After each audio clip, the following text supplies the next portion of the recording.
کہ انسان کے دل میں کئی منفی صفات ہیں، ہمیں ان کو جان کر ان کو ختم کرنا، انشاءاللہ یہی چیز ہمارے نفس کا تزکیہ، پیوریفیکیشن آف اور سول انشاءاللہ کہلائے گا۔ آئیے ہم دیکھتے ہیں کہ ایسے کیا کوالٹیز ہیں، ایسے کون سے منفی صفات ہیں جو ہمارے اندر پائے جاتے ہیں، ان کو جانیں اور اس کے بدلے میں ہم ان کو کیسے ریپلیس کر سکتے ہیں۔ سب سے پہلی جو ہے انسان کی جو صفت ہے، انسان کی جو طبیعت ہے، اس کے اندر ہرس ہے، لالچ ہے۔ انسان کے اندر ہرس اور لالچ ہے۔ اب دیکھیں، ہرس اور لالچ، قرآن مجید کہتا ہے وَإِنَّهُ لِحُبِّ الْخَيْرِ لَشَدِيدٌ، انسان ایک ایسی مخلوق ہے جو بہت بھلائی چاہتی ہے، یعنی اس کو صرف اچھا ہی ہونا، یہ انسان کی خواہش ایسی ہوتی ہے۔ تو اسی وجہ سے انسان اس اچھائی کو پانے کے لیے اپنی پوری زندگی لگا دیتا ہے، اپنی زندگی پوری صرف مجھے اور چاہیے، مجھے اور چاہیے، جتنا بھی ملو انسان کے لیے بس نہیں ہوتا۔ تو انسان بس اسی یعنی کوشش میں، اسی بھاگ دوڑ میں اپنی زندگی ختم کر دیتا ہے کہ مجھے اور چاہیے، مجھے اور چاہیے، یہاں تک کہ اس کو جب ریئلائز ہوتا ہے کہ میں جو کر رہا تھا وہ غلط تھا، جو کچھ اللہ نے دیا مجھے اس پر صبر کرتے ہوئے، شکر کرتے ہوئے میں ایک اطمینان والی، ایک سیٹسفیکشن والی زندگی گزار سکتا تھا میں۔ اس کو یہ ریئلائز کب ہوتا ہے؟ جب موت کا فرشتہ اس کے سامنے جب ہوتا ہے، تب اس کو سمجھ میں آتا ہے کہ ارے میں نے تو میری زندگی پوری تباہ کر دیا، میری زندگی کا مقصد کیا تھا، میری زندگی کا جو پرپس تھا میں تو اس کو ویسٹ کر دیا، سب مجھے اور چاہیے، مجھے یہ ہونا، مجھے وہ ہونا۔ قرآن مجید کہتا ہے الہاکم التکاثر، یہ جو زیادتی کی چاہت ہے کہ مجھے اور چاہیے، بس اتنا نہیں ہمیں اور چاہیے، یہ جو زیادتی کی چاہت ہے اس نے انسانوں کو ہلاک کر دیا، انسانوں کو ختم کر دیا۔ حتی زرتم المقابر، اور افسوس کہ انسان کو ریئلائز بھی ہوا تو کب ہوا؟ موت کے قریب ریئلائز ہوا کہ میں جو چاہ رہا تھا، میں اور جو زیادتی کی خواہش کر رہا تھا وہ تو ایک دم غلط تھی۔ دیکھیں انسان کی طبیعت کو اللہ کے رسول صلی اللہ علیہ وسلم بتاتے ہیں، اگر اب سوچیں کہ اگر کسی انسان کے گھر میں، کسی شخص کے گھر میں اگر ایک 5-6 کلو اگر سونا ہے تو وہ آدمی مالدار آدمی کہلائے گا، 2-3 کلو بھی ہو تو انسان مالدار آدمی کہلائے گا، 2-3 کلو تو دور کی بات۔ اللہ کے رسول صلی اللہ علیہ وسلم کہتے ہیں کہ انسان کا مزاج ایسا ہے، انسان کا نیچر ایسا ہے، لو کان لابن آدم وادیان من ذهب لابتغى ثالثا، کہ انسان کا مزاج ایسا ہے کہ اگر اس کو 2-3 کلو سونا نہیں بلکہ اگر 2 وادی بھر کے بھی اللہ اگر سونا دے، ویلی جو ہوتی ہے نا، ویلی، 2 ویلی کے برابر بھی اگر کسی ایک انسان کے پاس سونا ہے تو وہ اطمینان سے نہیں بیٹھے گا کہ میرے پاس الحمدللہ بہت اللہ تعالیٰ نے دیا، بلکہ خاموش نہیں بیٹھے گا، وہ تیسری وادی کی تلاش میں نکل جائے گا۔ یہ انسان کا نیچر ہے۔ شریعت کہتی ہے کہ حرص و لالچ کو کم کرو، اس کے بدلے میں تم کو ریپلیس کرو قناعت سے۔ قناعت کسے کہتے ہیں؟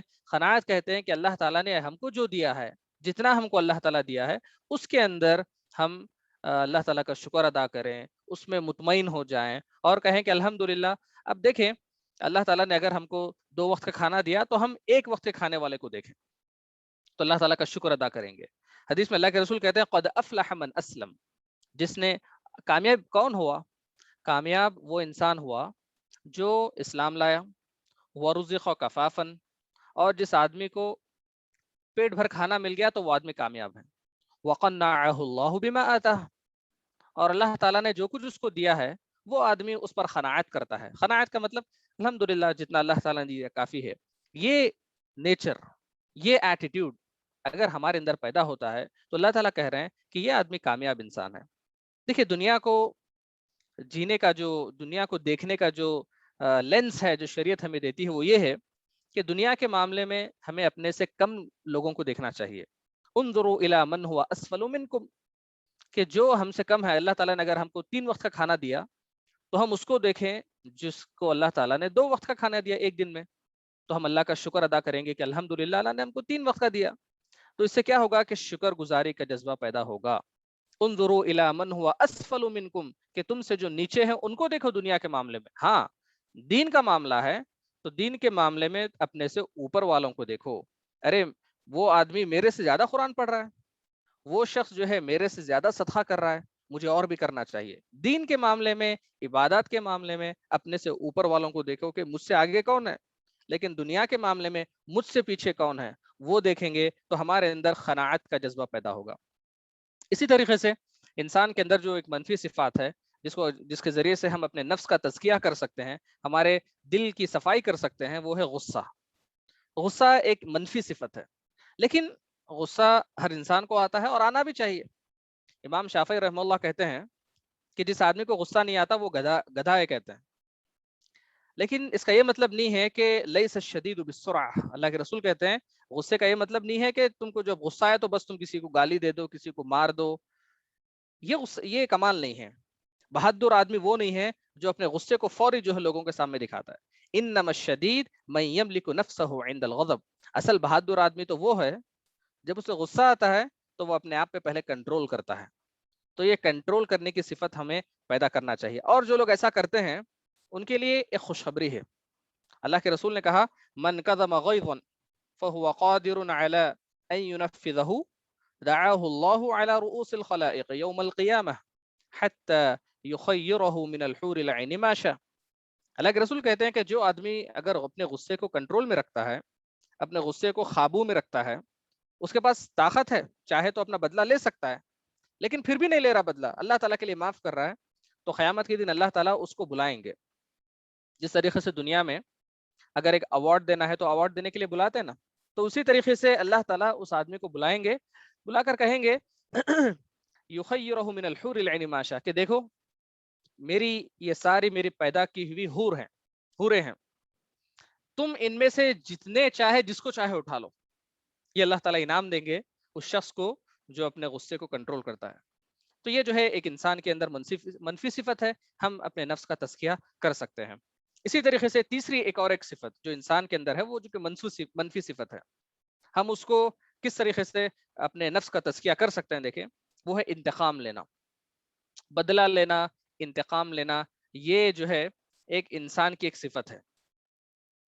ہر انسان یعنی بدلہ ایسا ہوتا ہے کہ اگر کوئی آپ کو ایک تھپڑ مارے تو آپ اس کو 100 تھپڑ مارے، اتنا آپ کو یعنی اندر سے انتقام لینے کی یہ انسان کی صفت ہے۔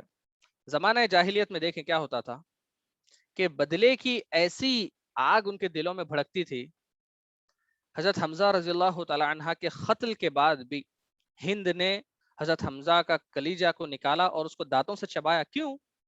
کیونکہ بدلے کی انتقام کی جو آگ تھی وہ بجھ نہیں رہی تھی۔ یہ جاہلیت کا دور تھا، لیکن شریعت کہتی ہے کہ تم بدلہ لینے کا مت سوچو، بلکہ معاف کر دو، معاف کر دو۔ وَلَمَنْ صَبَرَ وَغَفَرَ إِنَّ ذَلِكَ لَمِنْ عَزْمِ الْأُمُورِ، جو صبر کرے اور معاف کر دے تو یہ تو بڑا کام ہے۔ اللہ کے رسول صلی اللہ علیہ وسلم کو دیکھیں، آپ فتح مکہ کے وقت میں آپ صلی اللہ علیہ وسلم مکہ میں داخل ہوئے فاتح بن کر۔ آپ اس وقت مکہ میں فتح کیے تھے، مکہ پورا آپ کے کنٹرول میں تھا، اور آپ کے سامنے وہ سارے دشمن ٹھہرے ہوئے تھے جنہوں نے آپ کو ستایا تھا۔ ان میں سے وہ لوگ بھی تھے جنہوں نے آپ پر تھوکا تھا، ان میں سے وہ لوگ بھی تھے جنہوں نے صحابہ کو ستایا تھا۔ تو اللہ کے رسول صلی اللہ علیہ وسلم نے ان سے پوچھا، بتاؤ آج کے دن میں تمہارے ساتھ کیا کرنے والا ہوں؟ تو دیکھیے دشمن کا جواب دیکھیے، وہ کہتے ہیں خیر نرجو، اخلاق تو یہ ہوتے ہیں۔ دشمنوں نے کہا کہ اللہ کے رسول ہم آپ سے بھلائی کی امید رکھتے ہیں۔ اللہ کے رسول صلی اللہ علیہ وسلم کے اخلاق ایسے تھے، ان کو معلوم تھا کہ یہ شخص معاف کرنے والا آدمی ہے، یہ شخص بدلہ لینے والا انسان نہیں ہے۔ تو ہمیں انتقام کے جو جذبہ ہے اس کو معافی سے بدلنا چاہیے۔ اسی طریقے سے چوتھی ایک اور ایک صفت ہے انسان کی جو کہ حسد ہے۔ یہ ایک منفی صفت ہے۔ حسد ایک ایسی صفت ہے، دنیا کا کوئی بھی انسان اس حسد سے خالی نہیں ہے۔ سلف میں سے کسی نے کہا ما خل الجسد من الحسد، کہ کسی بھی انسان کا جسم حسد سے خالی نہیں ہے۔ فَأَمَّا الْكَرِيمُ يُخْفِيهِ وَأَمَّا اللَّئِيمُ فَيُبْدِيهِ، لیکن جو شریف آدمی ہوتا ہے وہ اپنے کبھی حسد کا جذبہ اگر پیدا ہو تو وہ اعوذ باللہ من الشیطان الرجیم پڑھ کر سامنے والے کو اچھائی کی دعا دیتا ہے۔ وَأَمَّا اللَّئِيمُ، اور جو کمینہ شخص ہے، فَيُبْدِيهِ، وہ اپنے حسد کو ظاہر کرتا ہے، باتوں کے ذریعے سے یا کسی اپنے کام کے ذریعے سے حسد کو ظاہر کرتا ہے۔ تو شریعت کہتی ہے کہ حسد کے جذبے کو ختم کرو، دباؤ، اس کے بدلے میں اپنے اندر نصیحہ والی صفت پیدا کرو۔ نصیحہ کسے کہتے ہیں؟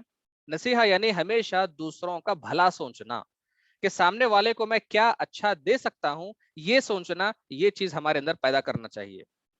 اللہ کے رسول کہتے ہیں الدین النصیحہ، دین کس کا نام ہے؟ دین اسلام تو دوسروں کے لیے بھلائی چاہنا، یہی دین اسلام ہے. تو ہمارے اندر اگر یہ چیز پیدا ہوگی نصیحہ والی، دوسروں کے لیے بھلائی کرنے والی، تو خود بخود انشاءاللہ یہ حسد والی جو منفی صفت ہمارے دل کے اندر ہے، انسانوں کے ہر انسان کے اندر ہے، وہ چیز انشاءاللہ کم ہوگی. اس طریقے سے ہم اپنے نفس کا تزکیہ کر سکتے ہیں. اسی طریقے سے انسان کے پاس جو ہے ایک اور ایک جو چیز ہے وہ ہے بڑائی کا مزاج. بڑائی کا جو مزاج ہے، انسان چاہتا ہے کہ میں بڑا بنوں، لوگ مجھے بڑا سمجھے. ایک انسان کا ایک مزاج ہے. شریعت کہتی ہے شریعت کہتی ہے کہ تم بڑے بنو، دنیا کے سب سے بڑے بنو، لیکن اپنے آپ کو چھوٹے سمجھو. اسلام یہی کہتا ہے کہ تم بڑے بنو، جتنا بڑے بن سکتے ہو بنو، لیکن اپنے آپ کو چھوٹے سمجھو. یہ جو ہے شریعت کا نقطہ ہے. اسی وجہ سے اللہ کے رسول دعا کرتے تھے، اللہم اجعلنی فی عینی صغیرہ، کہ اللہ تعالیٰ مجھے اپنی نظر میں چھوٹا بنا کے رکھ، وجعلنی فی اعین الناس کبیرا، اور لوگوں کی نظر میں مجھے بڑا بنا کے رکھ.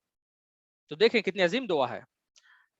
شریعت کہتی ہے کہ ہم اپنے آپ کو چھوٹے سمجھیں. اگر ہم اپنے آپ کو بڑا سمجھیں گے تو یہاں سے غرور اور تکبر والی صفت انسان کے اندر پیدا ہو جائے گی. اب تاریخ میں دیکھیں، فرعون نے اپنے آپ کو بڑا سمجھا، لیکن کیا ہوا اس کے ساتھ اللہ تعالیٰ نے اس کو ڈبو دیا. اسی وجہ سے ہم اپنے آپ کو چھوٹا سمجھے. قارون کیا کیا؟ قارون اپنے آپ کو بڑا سمجھا، نمرود اپنے آپ کو بڑا سمجھا، لیکن کیا ہوا؟ اللہ تعالیٰ نے ان سب کو جو ہے تہس نہس کر دیا، ان کو سزا دے دیا. تو یہ جو بڑائی کا مزاج ہے، یعنی میں کہنا کہ میں انسان جب یہ کہتا ہے کہ انسان جب میں کہتا ہے تو دنیا کہتی ہے کہ تو کون ہے. تو کسی نے کہا کہ تم زمین میں دفن ہونے سے پہلے اپنے میں کو زمین میں دفن کر دو. شریعت کہتی ہے کہ بڑائی کا مزاج کم کرو، اس کے بدلے میں اپنے اندر عاجزی پیدا کرو. عاجزی اور انکساری یہ بہت اہم صفت ہے. اللہ تعالیٰ کہتے ہیں من تواضع للہ رفعہ اللہ، کہ جو آدمی اللہ کے خاطر چھوٹا بن کے رہتا ہے اس کو اللہ تعالیٰ بڑا بنا دیتے ہیں. دیکھیں ایک راز ہے، اللہ تعالیٰ کے قانون ہے اس دنیا کے اندر کچھ قانون. انہی قانون میں سے یہی ہے کہ انسان اگر اپنے آپ کو اللہ کے خاطر متواضع رکھتا ہے، اللہ کے خاطر اپنے آپ کو چھوٹا بنا کے رکھتا ہے، لوگوں کے سامنے اپنی بڑائی نہیں بیان کرتا، رفعہ اللہ، اللہ تعالیٰ لوگوں کے دلوں میں اس کی بڑائی خود بخود ڈال دیتے ہیں. اسی وجہ سے آپ دیکھیں کہ اگر دو لوگ ہیں، دو لوگ آپس میں بات نہیں کر رہے، رشتہ دار ہوں آپس میں، دو لوگ آپس میں بات نہیں کر رہے، ہر شخص یہ سوچ رہا ہے کہ میں کیوں آگے بڑھ کے سلام کروں، میں تو اس سے بڑا ہوں، میں کیوں آگے بڑھ کے سلام کروں، وہ تو میرے سے چھوٹا ہے، وہ آگے میرے سامنے آیا. شریعت کہتی ہے کہ یہ مزاج غلط مزاج ہے. وَخَيْرُهُمَا الَّذِي يَبْدَأُ بِالسَّلَامِ، دونوں شخص میں سے بہتر شخص کون ہے؟ وہ ہے جو آگے بڑھ کر خود سلام کرے. تو آگے بڑھ کے سلام کرنا، آگے بڑھ کے بات کرنا، یہ عاجزی اور انکساری کا مزاج ہے، یہ تکبر والا مزاج نہیں ہے. اگر ہم یہ سوچیں کہ میرے کو آ کر سلام کریں، میں کیوں آگے بڑھ کے کروں، یہ تکبر والا مزاج ہے. شریعت کہتی ہے کہ یہ غلط ہے، اس کو ہمیں روکنا چاہیے.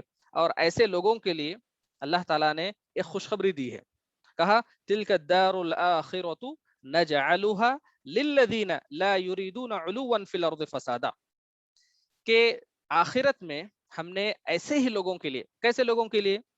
جو اپنے آپ کو بڑا دکھانا پسند نہیں کرتے، اپنے آپ کو لوگوں کو یہ بتانا پسند نہیں کرتے کہ میں بڑا ہوں، ایسے لوگوں کے لیے اللہ تعالیٰ نے آخرت میں ایک گھر بنا کے رکھے ہیں، لا یریدون علوا، جو اپنے آپ کو بڑا دکھانا پسند نہیں کرتے، ولا فسادا، اور زمین میں فساد نہیں کرتے. ایسے لوگوں کے لیے دار الاخرہ، جنت میں ایک گھر رکھا ہے. تو یہ جو ہے یہ نفس کے تزکیے کے لیے بہت اہم چیزیں ہیں، کیونکہ رمضان کا مہینہ ہے. رمضان کا روزوں کا جو مین مقصد ہے وہ ہمارے اندر تقوی پیدا کرنا ہے. اور تقوی کا مطلب یہی ہے کہ ہم اللہ تعالیٰ کے بتائے ہوئے اوامر پر چلنا، جو بھی آرڈرز اللہ نے ہم کو دیا ہے اس کو فالو کرنا، اور جن چیزوں سے اللہ نے ہم کو روکا ہے ان سے رک جانا، یہی تقوی ہے. تو رمضان کے مہینے میں ہم اپنے دل کی صفائی کرتے ہیں. اب رمضان بالکل ختم ہونے پہ ہے، چند دنوں میں رمضان ختم ہونے والا ہے. تو ہم رمضان ختم ہونے سے پہلے اپنے آپ کو ایک دم پاک اور صاف کریں. ہماری جو پرسنالٹی ہے ایک دم ہائی لیول کی ہو جائے، ہم دنیا کے چھوٹے چھوٹے باتوں میں الجھ کر نہ رہ جائیں، بلکہ ان سب سے اوپر رائز ابو آل دس، یہ ایٹیٹیوڈ ہمیں اپنانا ہے. اللہ کے رسول صلی اللہ علیہ وسلم نے یہی کام کیا، دلوں کو صاف کیا. آپ نے آ کر لوگوں کے دلوں کو صاف ستھرا کیا.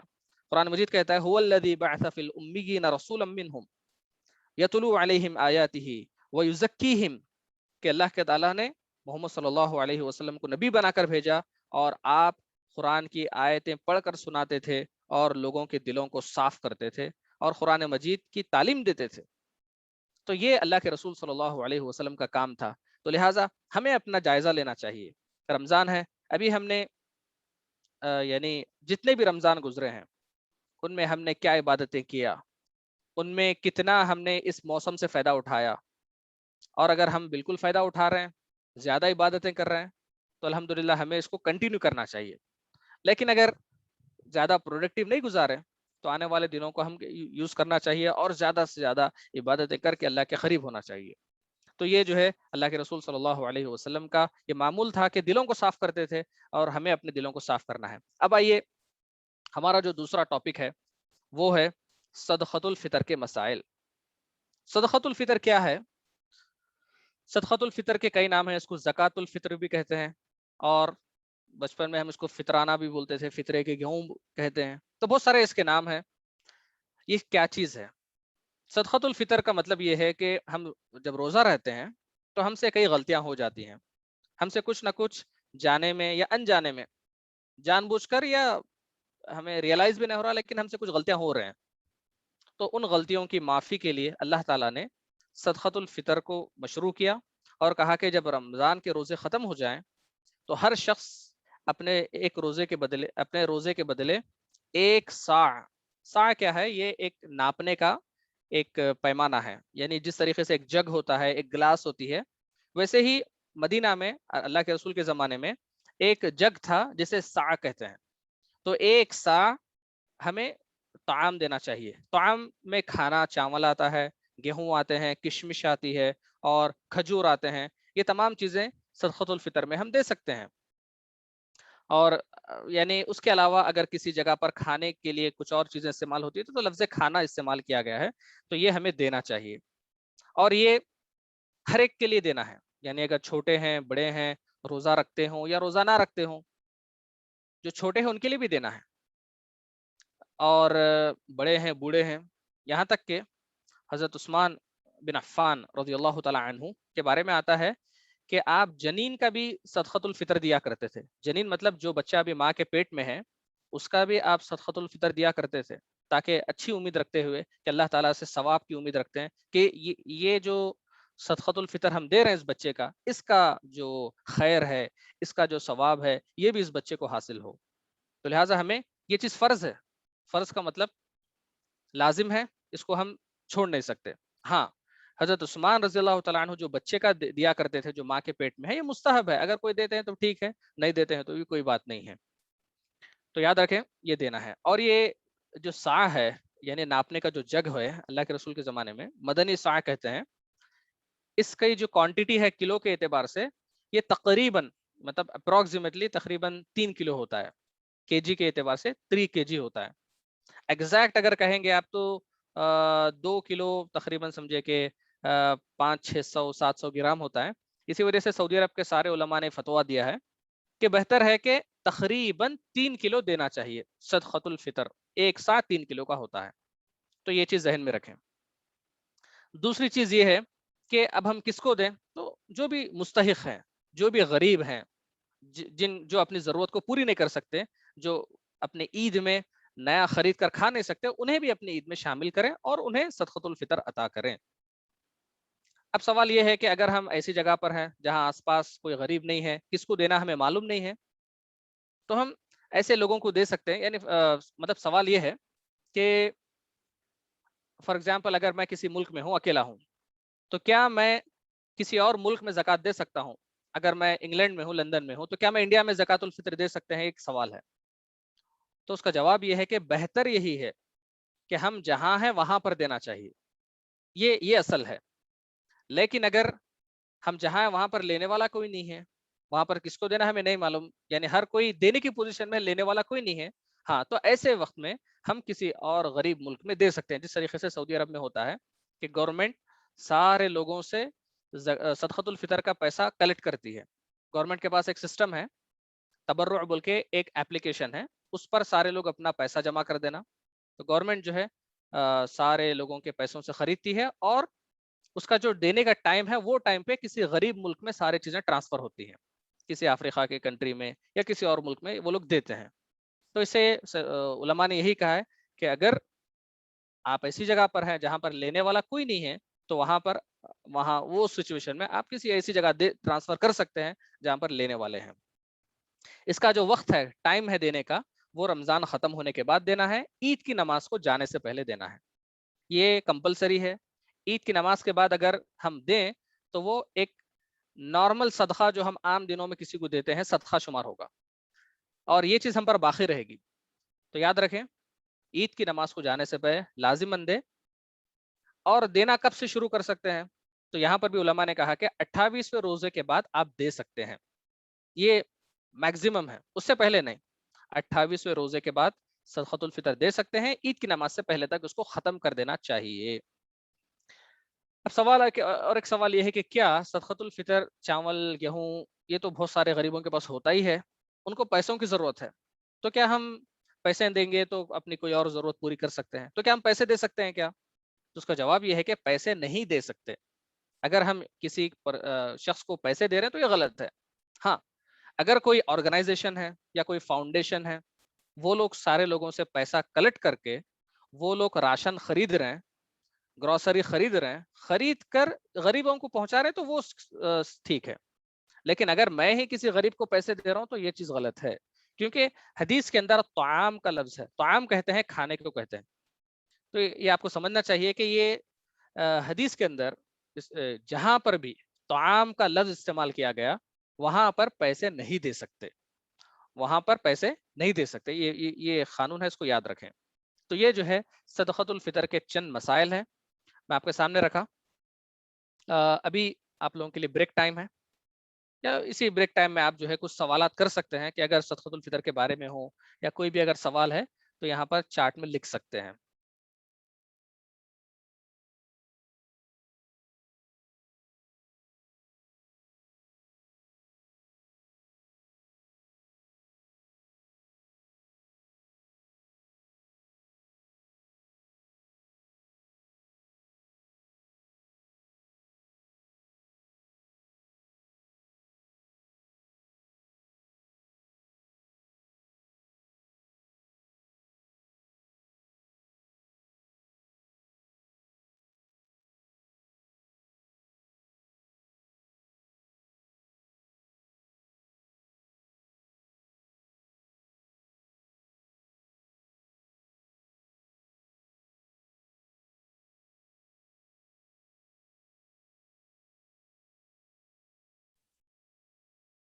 ہاں, ایک سا کتنا ہوتا ہے بتائیے,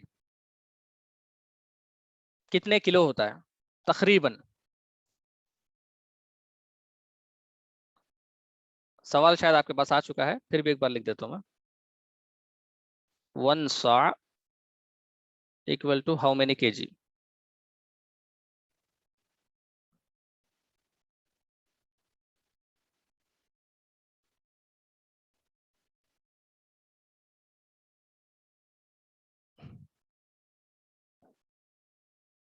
یس, کوئی لکھ رہے ہیں؟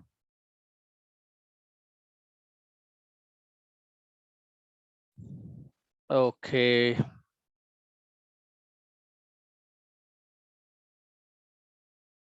ہاں اوکے, ماشاء اللہ, صحیح آنسر ہے رفیع الدین بھائی, بارک اللہ فیک. 3 کلو ہوتا ہے, بارک اللہ. تو یہ جو ہے اس کا پیمانہ ہے, اس کا. اوکے شیخ, میٹنگ اوکے. تو انشاءاللہ ابھی ہمارا تقریباً بریک کا ٹائم ہے, تو انشاءاللہ آج کا سیشن ہم لوگ اسی یعنی ایک ہی سیشن پہ آج کا درس ہم ختم کرتے ہیں. آپ لوگوں سے اور بھی اگر کوئی سوال ہے تو کر سکتے ہیں انشاءاللہ. اچھا, اور بھی سوالات آ رہے ہیں؟ السلام علیکم, ماشاء اللہ. اچھا, can we give anything اور staple food in light of حدیث؟ یعنی حدیث میں کھانے کا لفظ استعمال کیا گیا, تو اب وہاں پر آپ چاول بھی دے سکتے ہیں, دال بھی دے سکتے ہیں. لفظ کھانے کا ہو, بہتر ہے کہ کھانے کی چیز ہو, کھانے کی چیز دینا چاہیے.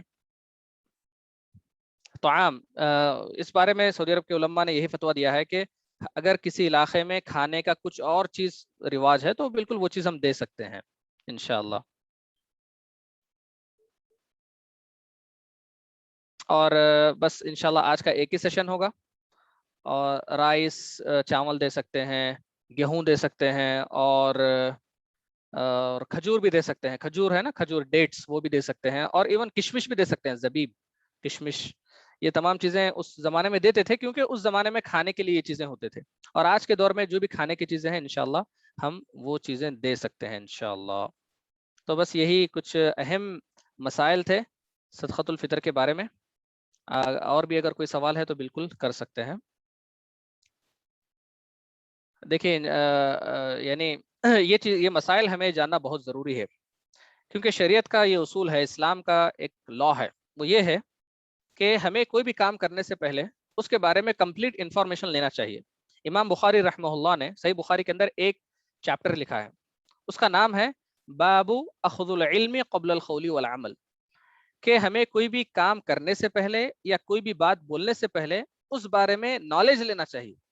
اسی بات کو قرآن میں اللہ تعالیٰ کہتے ہیں فَعْلَمْ أَنَّهُ لَا إِلَهَ إِلَّا اللَّهُ، کہ پہلے جب آپ لا الہ الا اللہ کہنے جا رہے ہیں تو ہمیں جو ہے ان چیزوں کے بارے میں جاننا چاہیے کہ لا الہ الا اللہ کی کنڈیشن کیا ہے، یہ تفصیلات. تو علم یہ بہت اہم ہے، ہمیشہ کوئی بھی کام کرنے سے پہلے علم حاصل کرنے کی کوشش کریں. اور اسی طریقے سے یہاں پر ایک سوال ہے کہ اب کورونا کا ٹائم ہے تو بہت مشکل ہے کہ عیدگاہ میں یا کہیں بڑی جگہ پر نماز پڑھنے کی پرمیشن اگر نہ ہو تو مسجد میں پڑھیں. اگر مسجد میں بھی پڑھنے کی پرمیشن نہیں ہے کورونا کی وجہ سے گورنمنٹ کی طرف سے، تو ایون گھر میں پڑھ سکتے ہیں. یہ ایک مسئلہ پچھلے سال بھی آیا تھا. تو یہاں پر علماء کے کئی رائے یہ تھے کہ نماز پڑھیں لیکن خطبہ نہ دیں، بعض نے کہا کہ خطبہ دیں.